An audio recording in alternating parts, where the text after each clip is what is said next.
Good morning, students. Let's start with our next lesson of history, which is the Vedic period. Vedic period has been divided into two parts, early Vedic period and later Vedic period.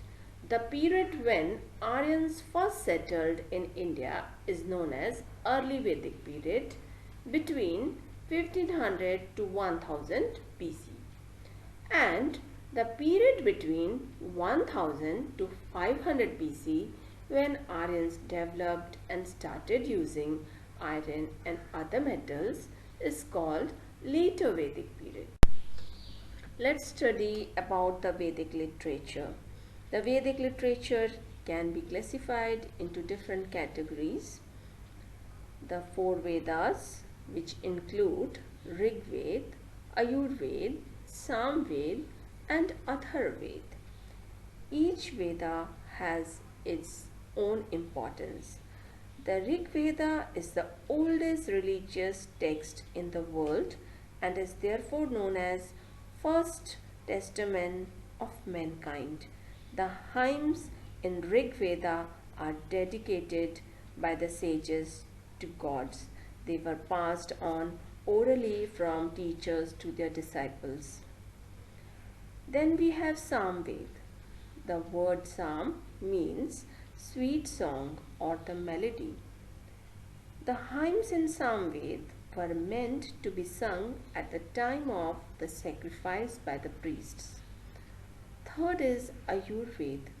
It deals with hymns recited during the performance of yajanas, and they throw light on the social and religious life of the Aryans. Fourth is Atharvaveda.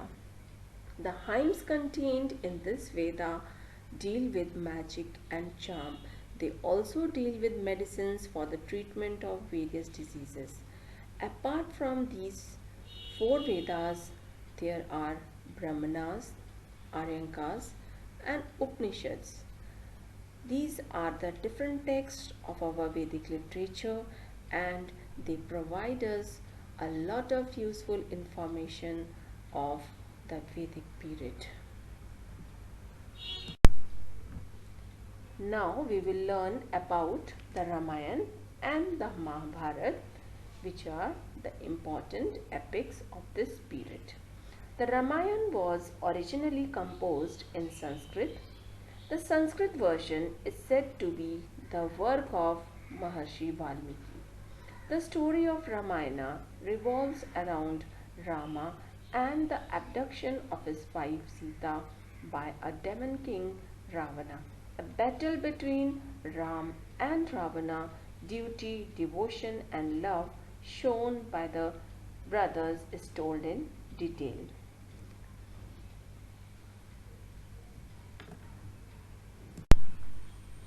Mahabharata is believed to be the work of sage Vyasa. Mahabharata is written in Sanskrit language. Originally, it was called Jaya, or the collection dealing with victory. Subsequently, it came to be known as Bharata because it contains the stories of the descendants of one of the earliest Vedic tribes called Bharata. The final compilation came to be known as Mahabharata. The Bhagavad Gita, which forms a part of Mahabharata, is one of the most popular religious texts considered sacred by many people in India. Both the texts, epics, Ramayana and Mahabharata, they are the important source of information on political institutions and social and cultural organization of the epic age. And these are the finest literary works of the ancient period, and they reveal the high ideals of family life of the Aryans. The available archaeological sources of the period include iron implements and tools and remains of pottery. The discovery of iron marks an important stage in the march of civilization in the world. In India, The Iron Age began in 1000 BC.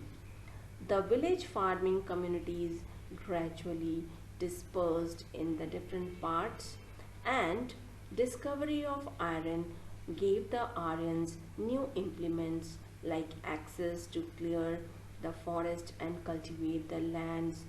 They used iron plowheads, sickles, and due to the discovery of these different implements, they could do the production of more rice, wheat, barley, vegetables, and fruits, and their standard of living was improved. Pottery, it also formed an important source of information. The graveyard and the painted graveyard pottery discovered at different sites in Punjab and Haryana is believed to belong to the Rig Vedic Aryans. The PGW culture corresponds to later Vedic period. PGW stands for painted graveyard pottery.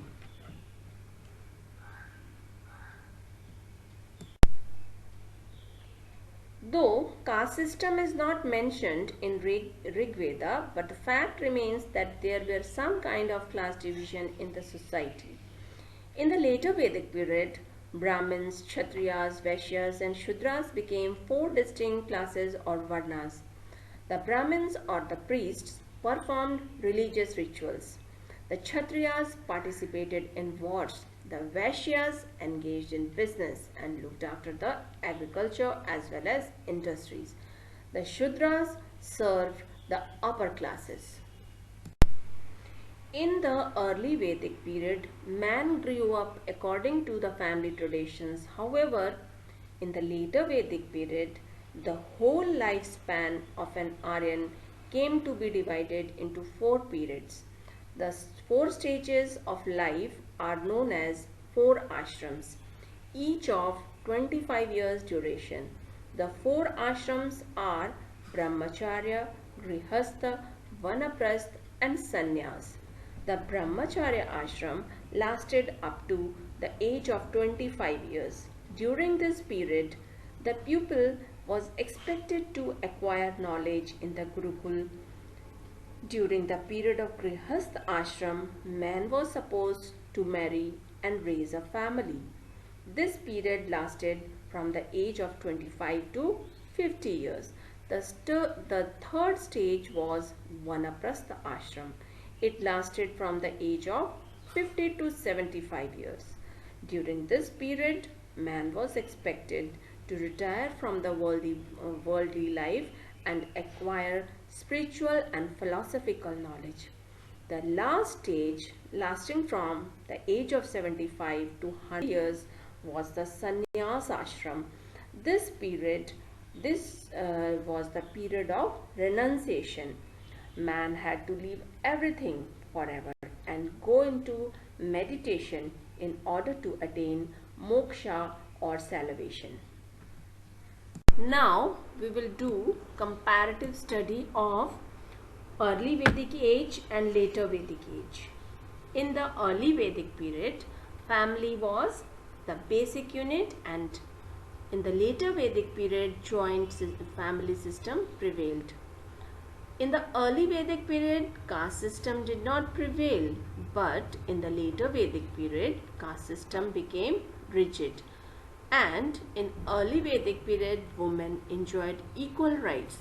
But in the later Vedic period, the status of women declined. In the early Vedic period, worship of nature and natural phenomenon prevailed, like Indra, Agni, Varuna, Mitra, Surya, etc. were worshipped.